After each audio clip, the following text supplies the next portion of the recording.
یہ اس مجلس کی پاکیزہ ہوا ہے اس میں محمد صلی اللہ علیہ وآلہ وسلم پر درود و سلام پڑھا گیا ہے. اسی لیے آپ سب میرے ساتھ مل کر نبی کریم صلی اللہ علیہ وآلہ وسلم کی ذات پر جھوم جھوم کر درود و سلام کا نذرانہ پیش کریں. الصلاۃ والسلام علیک یا سیدی یا رسول اللہ وعلی آلک و اصحابک یا سیدی یا حبیب اللہ. حضرات، خالق کائنات نے ارشاد فرمایا قُلْ لَا أَسْأَلُكُمْ عَلَيْهِ أَجْرًا إِلَّا الْمَوَدَّةَ فِي الْقُرْبَى. اے میرے محبوب، آپ فرما دیجئے میں اس تبلیغ پر تم سے کوئی اجر نہیں مانگتا مگر قریبیوں کی مودت. اے میرے محبوب،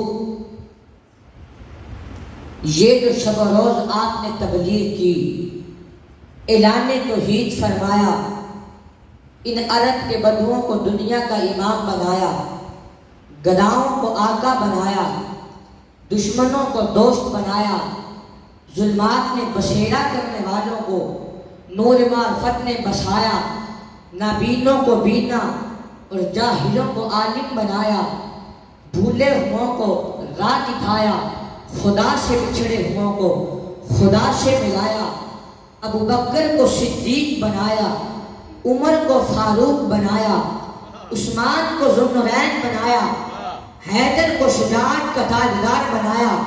اے لوگوں، تمہیں یہ سب کچھ میری معرفت سے ملا. نماز میری معرفت سے ملی، روزہ میری معرفت سے ملا، حج میری معرفت سے ملا، زکوٰۃ میری معرفت سے ملی، رمضان، اعتکاف، وجدان، قرآن، ایمان، یہ سب کچھ میری معرفت سے ملا. مگر لا اسألکم علیہ اجرا، میں یہ سب کچھ خدا سے دلوانے کا کوئی اجر تم سے نہیں چاہتا، کیونکہ دنیا کا مال و متاع میرے قدموں کی دھول ہے، شیم و زر میرے قدموں کی دھول ہے، سونا چاندی میرے قدموں کی دھول ہے.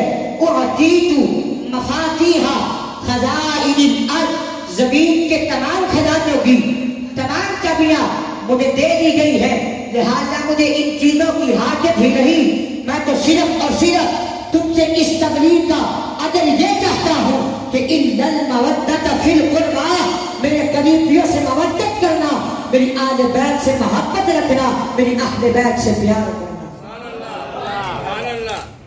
حضرت ابن عباس رضی اللہ تعالی عنہ فرماتے ہیں کہ جب اس آیت کا شان نزول ہوا تو صحابہ کرام نے عرض کیا یا رسول اللہ، وہ کون سی قرابت دار ہیں، وہ کون سے قرابت دار ہیں جن سے محبت کرنا ہم پر واجب ہے؟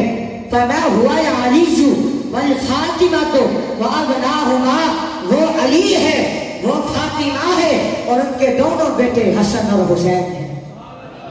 حضرات، ایک ہوتی ہے محبت اور ایک ہوتی ہے مودت. محبت اسے کہتے ہیں کہ یہ میلان طبع اس قدر بڑھ جائے کہ محبوب کی طرف، لیکن پھر بھی محب محبوب کے بغیر زندہ رہ سکے.